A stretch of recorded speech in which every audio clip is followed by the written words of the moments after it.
it's time to sit back and relax with your favorite drink. And listen.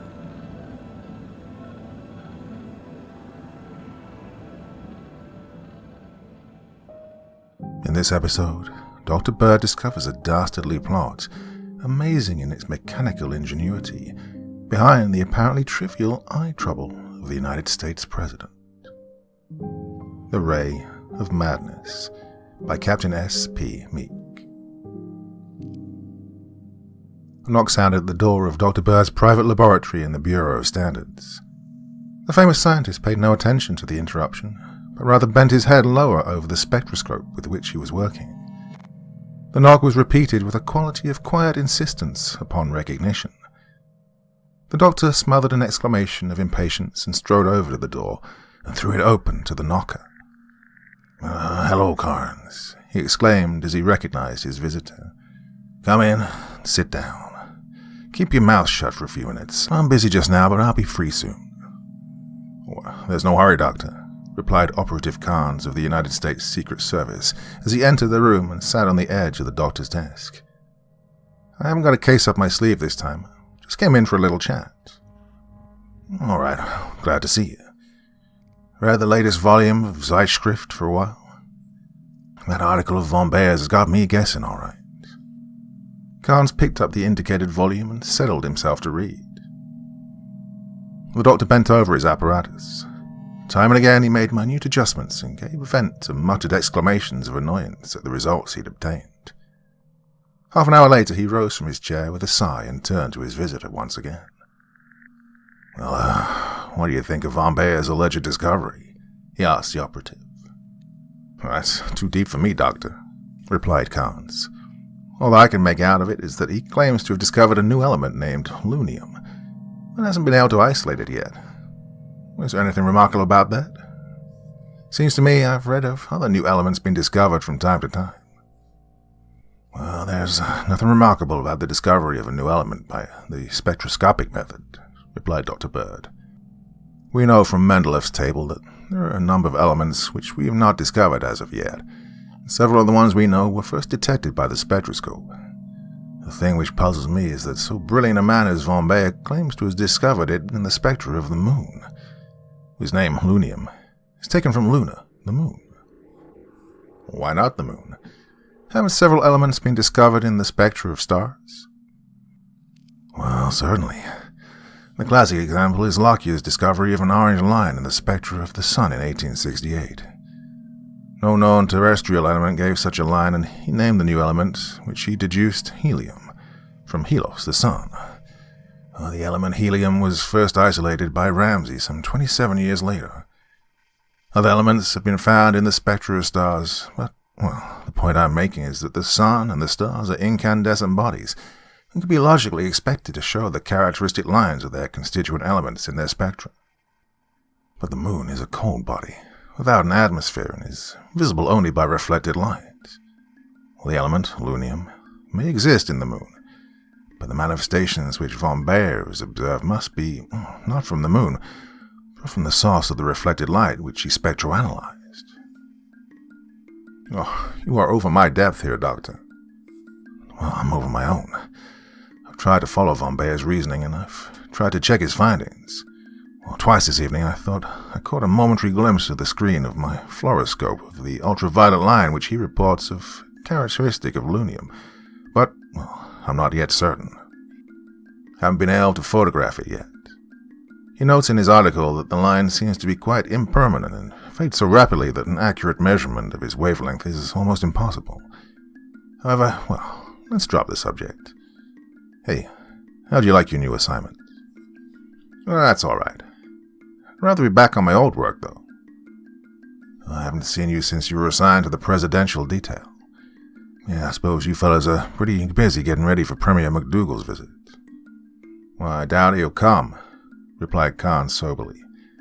"Things are not exactly ideal for a visit of that sort just now." Dr. Bird sat back in his chair in surprise. I thought the whole thing was arranged. The press seems to think so at any rate." "Everything is arranged, but arrangements may be cancelled. I wouldn't be surprised to hear that they were." "Carnes," replied Dr. Bird gravely. "You've either said too much or too little. There's something more to this than appears on the surface. If it's none of my business, don't hesitate to tell me so and I'll forget what you said. But if I can help you any, speak up." Carnes puffed meditatively at his pipe for a few minutes before replying. "Well, it's really none of your business, Doctor," he said at length. "Yet I know that a corpse is a chatterbox compared to you when you're told anything in confidence, and I really do need to unload my mind. It's been kept from the press so far, but I don't know how long it can be muzzled. Well, in strict confidence, the President of the United States acts as though he were crazy." "Well, quite a section of the press has claimed that for a long time," replied Dr. Bird with a twinkle in his eye. "I don't mean crazy in that way, Doctor. I mean really crazy. Bugs, nuts, bats in his belfry." Dr. Bird then whistled softly. "Yeah, sure, Carnes?" he asked. "Well, sure as may be. Both of his physicians think so. Well, they were non-committal for a while, especially as the first attack waned and he seemed to recover. But when his second attack came on more violently than the first and the president began to act queerly, they had to take the presidential detail into their confidence. And he's been quietly examined by some of the greatest psychiatrists in the country, but none of them have ventured on a positive verdict as to the nature of the malady. Well, they admit, of course, that it exists, but they won't classify it. And the fact that it's intermittent seems to have them stumped. He was bad a month ago, but then he recovered and became, to all appearances, normal for a time. About a week ago, he began to show strange symptoms again, and now he's getting worse daily. If he goes on getting worse for another week, it'll have to be announced that the vice president should take over the duties of the head of the government." "What are the symptoms?" "Well, the first we noticed was a failing of his memory. Coupled with this was a restlessness and a habit of nocturnal prowling. He tosses continually on his bed and mutters, and at times leaps up and rages back and forth in his bedchamber, howling and raging. Then he'll calm down and compose himself and go to sleep, only to wake in half an hour and go through the same performance. It's pretty ghastly for the man on night guard." "Well, how does he act in the daytime?" "Oh, he's heavy and lethargic. His memory becomes a complete blank at times, and he talks wildly. Those are the times we must guard against." Overwork?" queried the doctor. "Not according to his physicians. His physical health is splendid, and his appetite unusually keen. He takes his exercise regularly and suffers no ill health except for a little eye trouble." At this, Dr. Bird leapt to his feet. "Right, tell me more about his eye trouble, Carnes," he demanded. "Why, I don't know much about it, Doctor. Admiral Clay told me that it was nothing but a mild ophthalmia which should yield readily to treatment. That was when he told me to see the shades of the president's study were partially drawn to keep the direct sunlight out." "Ophthalmia be damned. Tell me, what do his eyes look like?" "Well, they are rather red and swollen and a little bloodshot. He has a tendency to shut them while he's talking. He avoids light as much as possible. I hadn't noticed anything strange about it." "Carnes, did you ever see a case of snow blindness?" The operative looked up in surprise. "Well, yes, I have. Had it myself once in Maine. Now that you mention it, his case does look like snow blindness, but such a thing is absurd in Washington in August." Dr. Bird rummaged in his desk and drew out a book, which he consulted for a moment. "Now, Carnes," he said, "I want some dates from you, and I want them accurately. Don't guess, for a great deal may depend on the accuracy of your answers. Now, when was this mental disability on the part of the president first noticed?" Carnes drew a pocket diary from his coat and consulted it. "The 17th of July, he replied. "That is, we are sure, in view of later developments, that was the first date it came on. We didn't realize that anything was wrong until the 20th. On the night of the 19th, the president slept very poorly, getting up and creating a disturbance twice. And on the 20th, he acted so strange that it was necessary to cancel 3 conferences." Dr. Bird checked off the dates on the book before him and nodded. Go on," he said. described the progress of the malady by days. Well, it got progressively worse until the night of the 23rd. On the 24th, he was no worse, and on the 25th, a slight improvement was noticed. He got steadily better until by the 3rd or 4th of August, he was apparently normal. After the 12th, he began to show signs of restlessness, which have increased daily during the past week. Last night, the 19th, he slept only a few minutes, and Brady, who was on guard, said that his howls were terrible. His memory has been almost a total blank today, and all of his appointments were cancelled, ostensibly because of his eye trouble. If he gets any worse, it probably will be necessary to inform the country as to his true condition. When Carnes had finished, Dr. Bird sat for a time in concentrated thought. "Well, you, did exactly right in coming to me, Carnes," he said presently. "I don't think that this is a job for a doctor at all. I believe that it needs a physicist and a chemist and possibly a detective to cure him. Right, let's get busy." "What do you mean, Doctor?" demanded Carnes. "You think that some exterior force is causing the president's disability?" "Well, I think nothing, Carnes," replied the doctor grimly. "But I intend to know something before I'm through. Now, don't ask for explanations. This is not the time for talk. No, it's the time for action. Now, can you get me into the White House tonight?" "Well, I doubt it, Doctor, but I'll try. What excuse shall I give? I'm not supposed to have told you anything about the president's illness." "We'll get Bolton, your chief, on the phone and tell him that you've talked to me when you shouldn't have. Oh, he'll blow up, but after he's through exploding, tell him that I smell a rat, and that I want him down here at once with carte blanche authority to do as I see fit in the White House. And if he makes any fuss about it, remind him of the fact that he's considered me crazy several times in the past when events showed that I was right. If he won't play ball after that, let me talk to him." "All right, Doctor," replied Carnes as he picked up the scientist's telephone and gave the number of the home of the chief of the Secret Service. "I'll try to bully him out of it. He has a good deal of confidence in your ability." Half an hour later, the door of Dr. Bird's laboratory opened suddenly to admit Bolton. "Hello, Doctor," exclaimed the chief. "What the hell have you got on your mind now? I ought to skin Carnes alive for talking out of turn, but, well, if you really do have an idea, I'll forgive him. Now, what do you suspect?" "Well, I suspect several things, Bolton, but I haven't got the time to tell you what they are. I want to get quietly into the White House as promptly as possible." "Well, that's easy," replied Bolton. "But first I want to know what the objective of the visit is." "Well, the objective is to see what I can find out. My ideas are entirely too nebulous to attempt to lay them out before you just now. You've never worked directly with me on a case before. And Carnes can tell you that I have my own methods of working, that I won't spill my ideas until I have something more definite to go on than I have at present." "The doctor's right, Chief," said Carnes. "He has an idea all right, but wild horses won't drag it out of him until he's ready to talk. You'll have to take him on faith, as I always do." Bolton hesitated a moment, and then shrugged his shoulders. "Well, have it your own way, Doctor," he said. "Your reputation, both as a scientist and as an unraveler of tangled skins, is too good for me to boggle about your methods. Tell me what you want, and I'll try my best to get it." "I want to get into the White House without undue prominence being given to my movements, and listen outside the president's door for a short time. Later, I will want to examine his sleeping quarters carefully and to make a few tests. Look, I may be entirely wrong in my assumptions, but I believe that there's something there that requires my attention." "Well, come along," said Bolton. "I'll get you in and let you listen, but the rest we'll have to do to trust to luck on. You may have to wait until morning." "Well, we'll cross that bridge when we get to it," replied the doctor.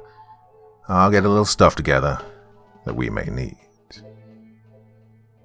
A few moments later, he'd packed some apparatus in a bag and, taking up it and an instrument case, he followed Bolton and Carnes down the stairs and out into the grounds of the Bureau of Standards.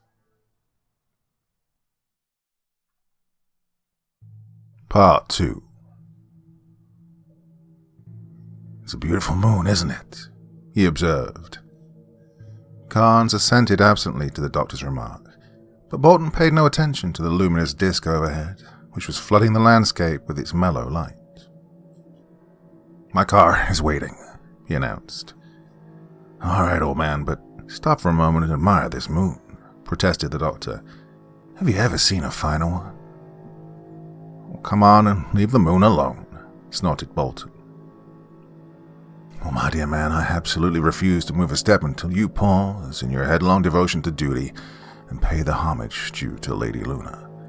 Don't you realize, you benighted fool, that you are gazing upon what has been held to be a deity, or at least a visible manifestation of deity, for ages immemorial? Haven't you ever had time to study the history of the moon-worshipping gods? They're as old as mankind, you know. The worship of Isis was really only an exalted type of moon worship. The crescent moon, you may remember, was one of her most sacred emblems." Bolton paused and looked at the doctor suspiciously. "What are you doing? Pulling my leg?" he demanded. "Well, not at all, my dear fellow. Carnes, does the sight of the glowing orb of night influence you to pious meditation upon the frailty of human life and the insignificance of human ambition?" "Well, not to any very great degree," replied Carnes dryly. "Oh, Carnesy, old man, I fear that you're a crass materialist. I'm beginning to lose hope of ever teaching you any respect for the finer and subtler things of life. Well, I must try, though, Bolton. Now, Bolton, have you ever seen a finer moon? Remember that I won't move a step until you've carefully considered the matter and fully answered my question." Bolton looked first at the doctor, then at Carnes, and finally he looked reluctantly at the moon. "Well, it's a fine one," he admitted, "but all full moons look large on clear nights at this time of the year."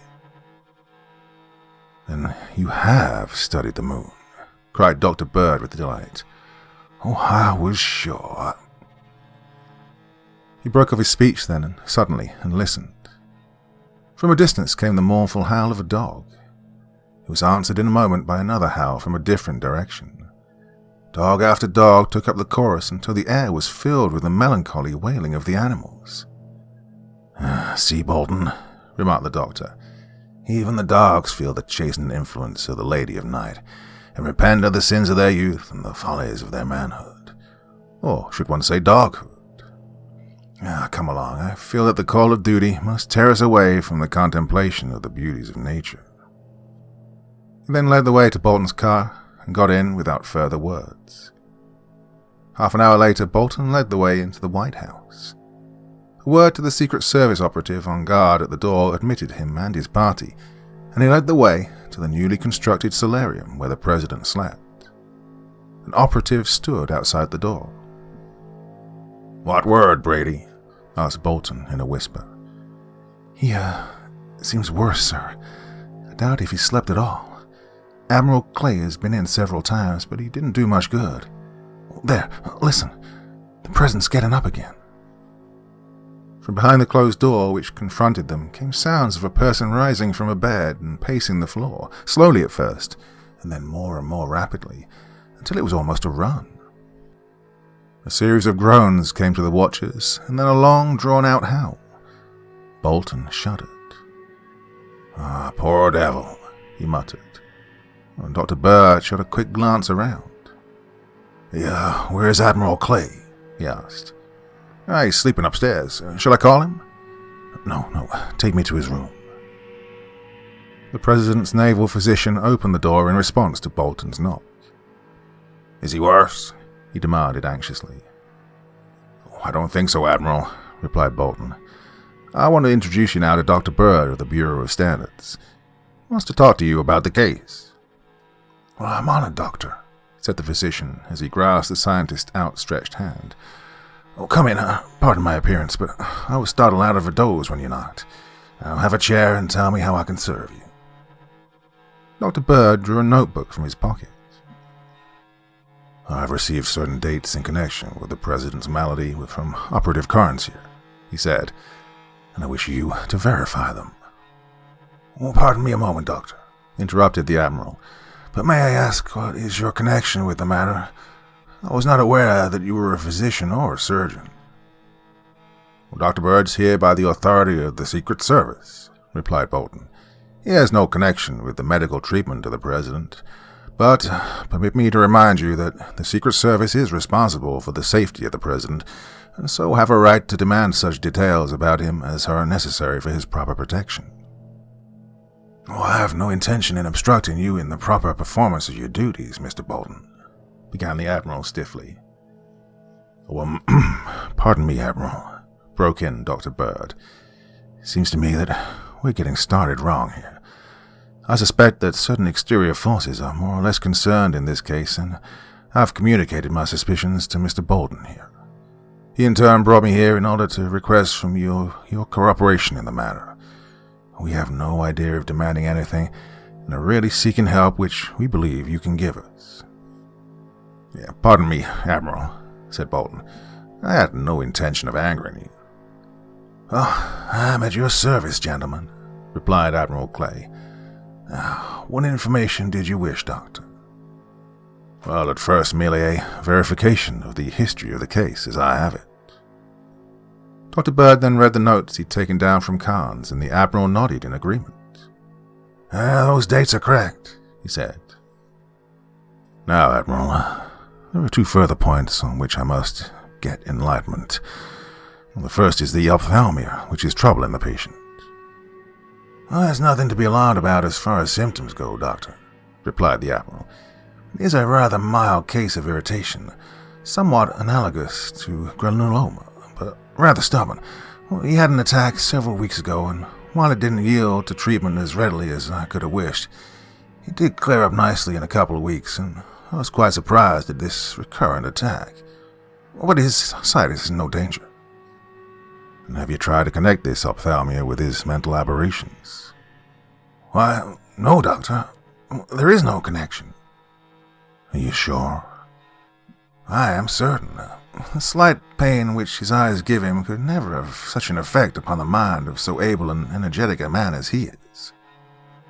Well, we'll let that pass for a moment. My other question is this. Has he any form of skin trouble? Well, the Admiral looked up in surprise. Yes, he has, he admitted. Well, I'd mentioned it to no one, for it really amounts to nothing, but, well, he has a slight attack of some obscure form of dermatitis, which I'm treating. It's affecting only his face and hands. Please describe it. It has taken the form of a brown pigmentation on the hands. On the face, it causes a slight itching and subsequent peeling of the affected areas. So, in other words, it's acting like a sunburn. Why, yes, somewhat. It's not that, however, for he's been exposed to the sun very little lately, well, on account of his eyes. I noticed that he's sleeping in the new solarium which was added last winter to the executive mansion. Can you tell me with what type of glass it's equipped? Yeah, it's not equipped with glass at all, rather with, fused quartz. When did he start to sleep there? As soon as it was completed. And all the time the windows have been fused quartz? No. They were glazed at first, but the glass was removed, and the fused quartz substituted at my suggestion about 2 months ago, well, just before this trouble started. Well, thank you, Admiral. You've given me several things to think about. My ideas are a little too nebulous to share as yet, but I think I can give you one piece of very sound advice. The President is spending a very restless night right now. If you'd remove him from the solarium and get him to lie down in a room which is glazed with ordinary glass, and pull down the shades so that he'll be in the dark, I think you'll pass a better night. Admiral Clay looked keenly into the piercing black eyes of the doctor. Know something of you by reputation, Bird, he said slowly, and I will follow your advice. Will you tell me why you make this particular suggestion? So that I can work in that solarium tonight without interruption, replied Dr. Bird. I have some tests which I wish to carry out while it's still dark. If my results are negative, forget what I've told you. If they yield any information, I'll be glad to share it with you at the proper time. Now, get the President out of that solarium and tell me when the coast is clear. The Admiral donned a dressing gown and stepped out of the room. He returned 15 minutes later. "Well, the solarium is at your disposal, Doctor," he announced. "Shall I accompany you?" "Oh, if you wish," assented Dr. Bird as he picked up his apparatus and strode out of the room. In the solarium, he glanced quickly around, noting the position of each of the articles of furniture.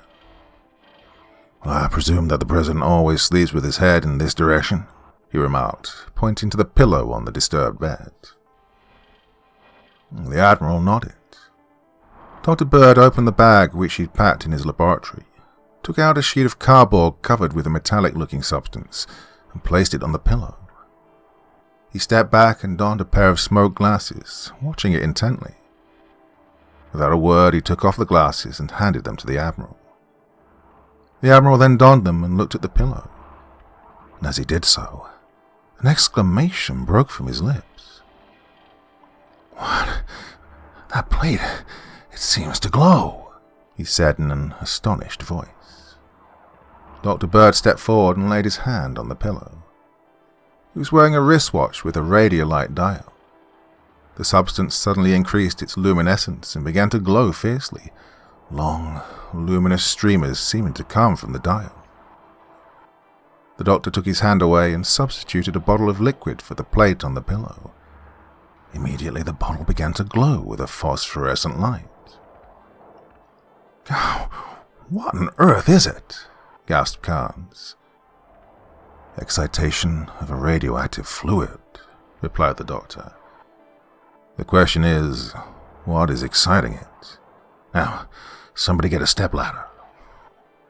While Bolton was gone after the ladder, the doctor took from his bag what looked like an ordinary pane of glass.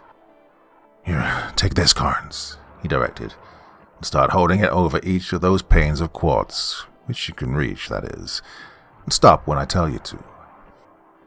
The operative held the glass over each of the panes in succession, but the doctor, who kept his eyes covered with the smoked glass and fastened on the plate which he'd replaced on the pillow, said nothing. When Bolton arrived with the ladder, this process went on. One end and most of the front of the solarium had been covered before an exclamation from the doctor halted the work. "Here, that's the one," he exclaimed.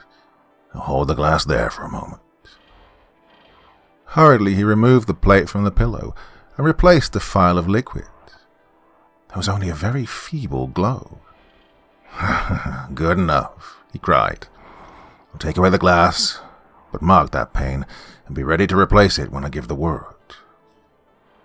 From the instrument case he'd brought, he took out a spectroscope. He turned back the mattress and mounted it on the bedstead. "Right, cover that pane," he directed. Carnes did so, and the doctor swung the receiving tube of the instrument until it pointed at the covered pane. He glanced into the eyepiece, then held a tiny flashlight for an instant opposite the third tube. "Right, uncover that pane," he said. Carnes took down the glass plate, and the doctor gazed into the instrument, then made some adjustments. "Hey, you familiar with spectroscopy, Admiral?" he asked. "Well, somewhat." "Right. Take a squint in here and tell me what you see." The Admiral applied his eye to the instrument and looked long and earnestly. "There are some lines there, Doctor," he said, "but your instrument is badly out of adjustment. They're in what should be the ultraviolet sector, according to your scale." "Oh, I forgot to tell you that this is a fluoroscopic spectroscope designed for the detection of ultraviolet lines," replied Dr. Bird. "Those lines you see are ultraviolet, made visible to the eye by the activation of a radioactive compound whose rays in turn impinge on a zinc blende sheet. Now, you recognize those lines?" "No, I don't." "Small wonder. I doubt there are a dozen people in the whole world who would. Well, I've never seen them before, although I recognize them from descriptions that I've read. Hey, Bolton, come here. Sidle on this instrument and look through that plate of glass which Carnes is holding, and tell me what office that window belongs to."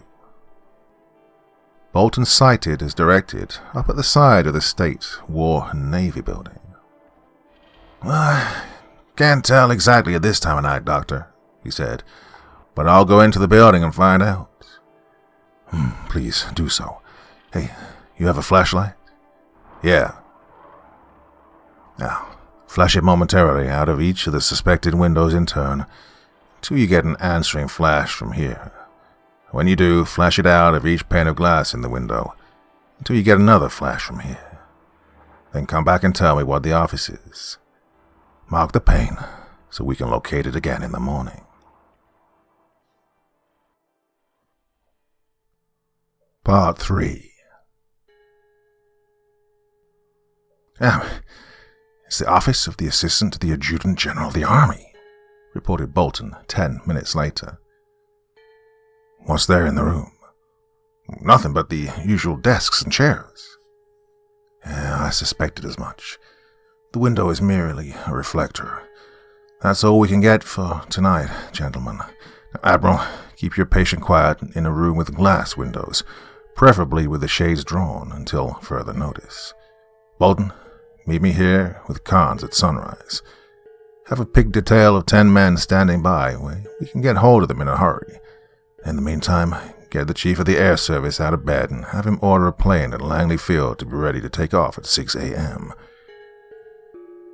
Oh, but he's not to take off, though, until I give him orders to do so. Do you understand?"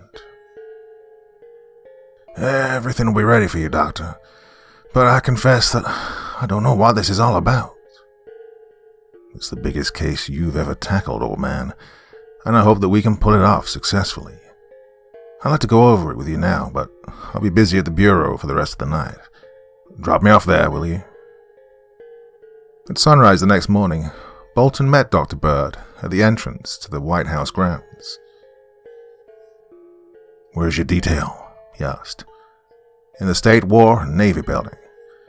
"Good. I want to go to the solarium, put a light on the place where the president's pillow was last night, and mark that pane of quartz we were looking through. Then we'll join the detail." Dr. Bird placed the light and walked with Carnes across the White House grounds. Bolton's badge secured admission to the State War and Navy building for the party, and they made their way to the office of the Assistant to the Adjutant General. "Did you mark the pane of glass through which you flashed your light last night, Bolton?" asked the doctor. The detective touched one of the panes. "Good," the doctor exclaimed. "I noticed that this window has hooks for a window washer's belt. Get a life belt, will you?" When the belt was brought, the doctor turned to Carnes. "Carnes," he said, "hook on this lifesaver and climb out on the window ledge. Take this piece of apparatus with you." He handed Carnes a piece of apparatus which looked like 2 telescopes fastened to a base, with a screw adjustment for altering the angles of the barrels. Carnes took it and looked at it inquiringly. "Oh, that's what I was making at the bureau last night," explained Dr. Bird. "It's a device which will enable me to locate the source of the beam which was reflected from this pane of glass onto the president's pillow. I'll show you how to work it. You know that when light is reflected, the angle of reflection always equals the angle of incidence. Well, you place these 3 feet against the pane of glass, thus putting the base of the instrument in a plane parallel to the pane of glass. By turning these 2 knobs, one of which gives lateral and the other vertical adjustment, you'll be able to manipulate the instrument until the first telescope is pointing directly toward the president's pillow. Now notice that the 2 telescope barrels are fastened together and are connected to the knobs, so that when the knobs are turned, the scopes are turned in equal and opposite amounts. When one is turned from its present position 5 degrees to the west, the other automatically turns 5 degrees to the east. When one is elevated, the other is correspondingly depressed. Thus, when the first tube points down toward the pillow, the other will point toward the source of the reflected beam. "Clever," noted Bolton. "It's rather crude and may not be accurate enough to locate the source exactly, but at least it'll give us a pretty good idea of where to look. Given time, a much more accurate instrument could have been made, but 2 telescopic rifle sights and a theodolite base were all the materials I could find to work with. Now, climb out, Carnes, and do your thing." Carnes climbed out of the window and fastened the hooks of the lifesaver to the rings set in the window casings. He sat the base of the instrument against the pane of glass and manipulated the telescope knobs as Dr. Bird signaled from the inside. The scientist was hard to please with the adjustment, but at last the crosshairs of the first telescope were centered on the light in the solarium. He changed its position and stared through the second tube. "Oh, the angle is too acute and the distance too great for accuracy," he said with an air of disappointment. "Oh, the beam comes from the roof of a house down along Pennsylvania Avenue, but I can't tell from here which one it is. Now, take a look, Bolton." The chief of the Secret Service stared through the telescope. "I couldn't be sure, Doctor," he replied. "Well, I can see something on the roof of one of the houses, but I can't tell what it is, and I couldn't tell the house when I got in front of it." "It won't do to make a false move here," said the doctor. "Now, did you arrange for that plane?" "It's waiting your orders at the field, Doctor." "Good. I'll go up to the office of the Chief of Air Service and get in touch with the pilot over the Chief's private line. There are some orders that I wish to give him and some signals to be arranged." Dr. Bird returned a few minutes later. "All right, the plane is taking off now and will soon be over the city," he announced. "We'll take a stroll down the avenue until we're in the vicinity of the house, and then wait for the plane. Carnes will take 5 of your men and go down behind the house, and the rest of us will go in the front. Now, which building do you think it is, Bolton?" "About the 4th from the corner." "All right, the men going down the back will take station behind the house next to the corner, and the rest of us will get in front of the same building. When the plane comes over, watch it. If you receive no signal, go to the next house and wait for him to make a loop and come over you again. Continue this until the pilot throws a white parachute over.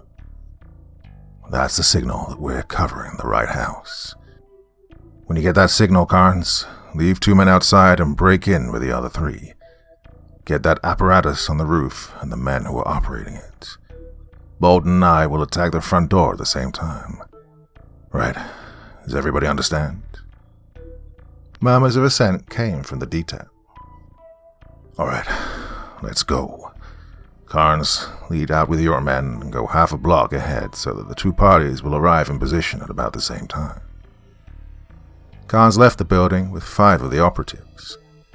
Dr. Bird and Bolton waited for a few minutes and then started down Pennsylvania Avenue, the 5 men of their squad following at intervals. For 3/4 of a mile, they sauntered down the street. "Right, that should be it, Doctor," said Bolton. "I think so. And here comes our plane." They watched the swift scout plane from Langley Field swing down low over the house and then swoop up into the sky again without making a sound.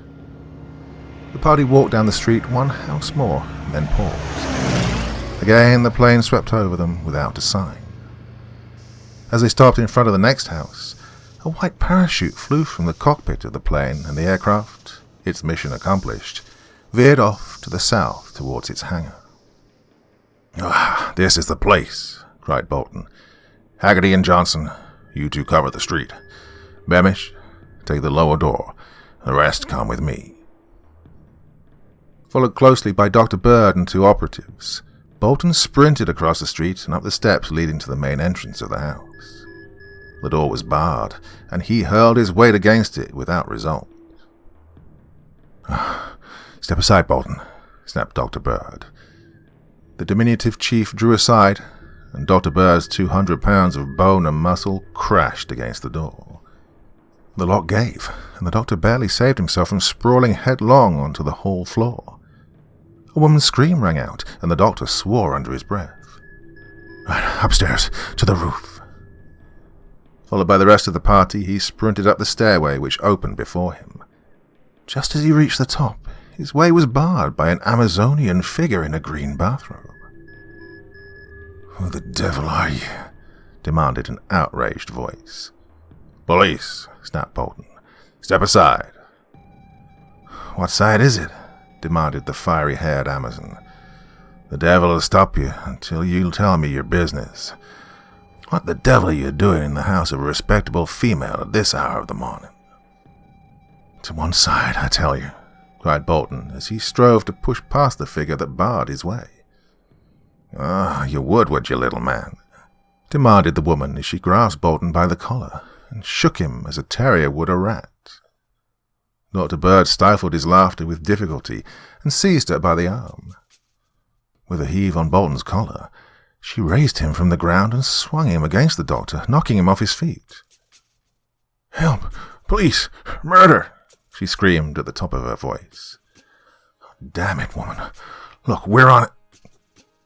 Dr. Bird's voice was cut short by the sound of a pistol shot from the roof, followed by two others.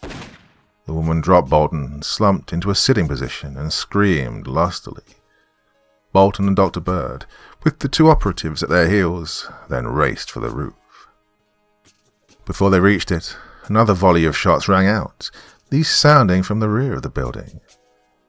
They made their way to the upper floor and found a ladder running to a skylight in the roof. At the foot of the ladder stood one of Carnes's party. "What is it, Williams?" demanded Bolton.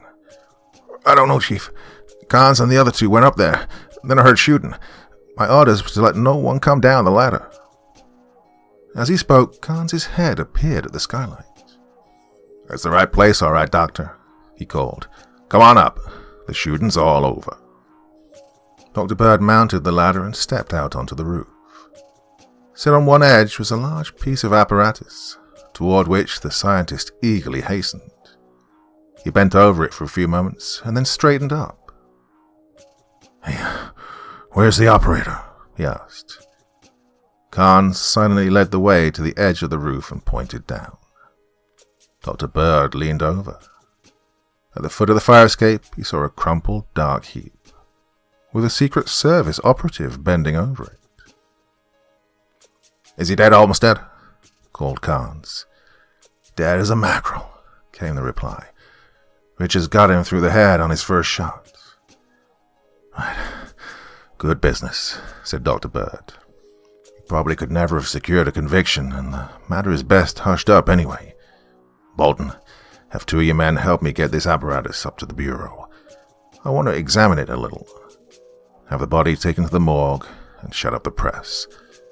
Find out which room the chap occupied and search it, and bring all of his papers to me. Now, from a criminal standpoint, the case is settled, but I want to look into the scientific end of this a little more." "Well, I'd like to know what it was all about, Doctor," protested Bolton. "Now, I've followed your lead blindly, and now I have a house break-in without search warrant and a killing to explain, and still I'm about as much in the dark as I was at the beginning." "Excuse me, Bolton," said Dr. Bird contritely. "I didn't mean to slight you. Admiral Clay wants to know about it, and so does Carnes, although he knows me too well to say so. Now, as soon as I've digested the case, I'll let you know, and I'll go over the whole thing with you." Part 4. A week later, Dr. Bird sat in conference with the President in the Executive Office of the White House. Beside him sat Admiral Clay, Carnes, and Bolton. "I've told the President as much as I know, Doctor," said the Admiral, "and he'd like to hear the details from your lips. He's fully recovered from his malady, and there's no danger of exciting him." "Well, I cannot read Russian," said Dr. Bird slowly, "and so was forced to depend on one of my assistants to translate the papers which Mr. Bolton found in Stokowski's room. There's nothing in them to definitely connect him with the Russian Union of Soviet Republics, but there's little doubt in my mind that he was a Red agent and that Russia supplied the money which he spent. It would be disastrous to Russia's plans to have too close an accord between this country and Britain, and I have no doubt that the coming visit of Premier MacDougall was the underlying cause of this attempt. And that's it for the reason. Now, as to how I came to suspect what was happening, the explanation is very simple. When Carnes first told me of your malady, Mr. President, I happened to be checking von Bayer's results in the alleged discovery of a new element, lunium. In the article describing his experiments, von Bayer mentions that when he tried to observe the spectra, he encountered a mild form of ophthalmia, which was quite stubborn to treat. And he also mentions a peculiar mental imbalance and intense exhilaration which the rays seemed to cause both in himself and his assistants. The analogy between his observations and your case struck me at once. For ages the moon has been an object of worship by various religious sects, and some of the most obscene orgies of which we have record occurred in the moonlight. The moon seems to affect dogs to a state of partial hypnosis, with a consequent howling and evident pain in the eyes. And certain feeble-minded persons have been known to be adversely affected by moonlight, as well as some cases of complete mental aberration. In other words, while moonlight has no practical effect on the normal human in its usual concentration, it does have an adverse effect on certain types of mentality, and despite the laughter of medical science, there seems to be something in the theory of moon madness. This effect von Baer attributed to the emanations of lunium, the element which he detected in the spectra of the moon, in the form of a wide band in the ultraviolet region. I obtained from Carnes a history of your case. When I found that your attacks grew violent with the full moon and subsided with the new moon, I was sure that I was on the right track. Although I had no way of knowing whether it was from natural or artificial causes that the effect was being produced. I interviewed Admiral Clay and found that you were suffering from a form of dermatitis resembling sunburn. That convinced me that an attack was being made on your sanity, for an excess of ultraviolet light will always tend to produce sunburn. I inquired about the windows of your solarium, for ultraviolet light will not pass through a lead glass. When the Admiral told me that the glass had been replaced with fused quartz, which is quite permeable to ultraviolet, and that the change had been almost coincident with the start of your malady, I asked him to get you out of the solarium and let me examine it. By means of certain fluorescent substances which I used, I found that your pillow was being bathed in a flood of ultraviolet light, and the fluorospectroscope soon told me that lunium emanations were present in large quantities. These rays were not coming to you directly from their source, but one of the windows of the State War and Navy building, which was being used as a reflector. I located the approximate source of the ray by means of an improvised apparatus, and we surrounded the place. Stokowski was killed while attempting to escape, and I guess that's about all there is to it. "Well, thank you, Doctor," said the President. "I'd be interested in a description of the apparatus which you used to produce this effect." The apparatus was quite simple, sir. It was merely a large collector of moonlight, which was thrown after a collection onto a lunium plate. The resultant emanations were turned into a parallel beam by a parabolic reflector and focused through a rock crystal lens with an extremely long focal length onto your pillow. "Then Stokowski has isolated von Bayer's new element?" asked the President. "I'm still in doubt whether it's a new element or merely an allotropic modification of the common element cadmium. The plate which he used has a very peculiar property. When moonlight or any other reflected light of the same composition falls on it, it acts on the ray much as the button of a Röntgen tube acts on a cathode ray. As the cathode ray is absorbed in an entirely new ray, the X-ray is given off by the button, so is reflected moonlight absorbed in a new ray of ultraviolet light given off. This is the ray which von Baer detected. I thought I could catch traces of von Bayer's lines in my spectroscope, and I think now that it's due to a trace of lunium in the cadmium plating of the barrels. Von Baer could have easily made the same mistake. Von Bayer's work, together with Stokowski's, opens up an entirely new field of spectroscopic research. I give a good deal to go over to Baden and get into the matter with von Baer and make some plans for the exploitation of the new field. But, I'm afraid that my pocket wouldn't stand the trip. "Well, I think that the United States owes you that trip, Dr. Bird," said the chief executive with a smile. "Make your plans to go as soon as you get your data together. I think that the Treasury will be able to take care of the expense without raising the income tax next year."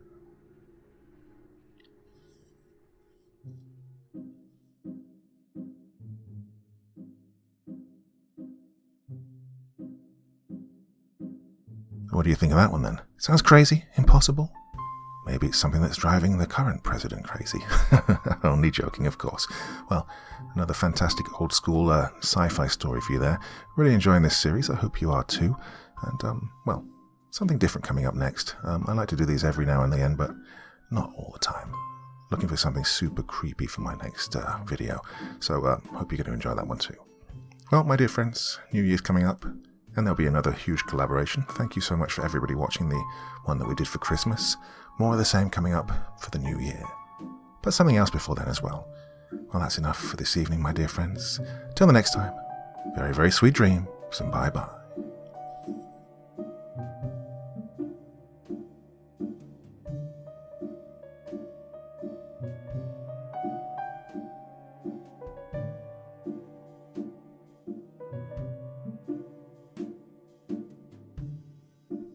Thank you so much for taking the time to listen to this story today. Really means a lot to me and to the author of the story, of course. Well, if you want to know more about me, I'm pretty much everywhere on social media. You can find me on Facebook, Twitter, Instagram. You can download my music on SoundCloud. I've got a Patreon if you feel like throwing me $1 or $2. Very much appreciated. And of course, on Reddit, I have a place where you can leave stories if you want me to read one that you've written. Well, hoping to see you all again very soon. Till then, sweet dreams. Bye-bye.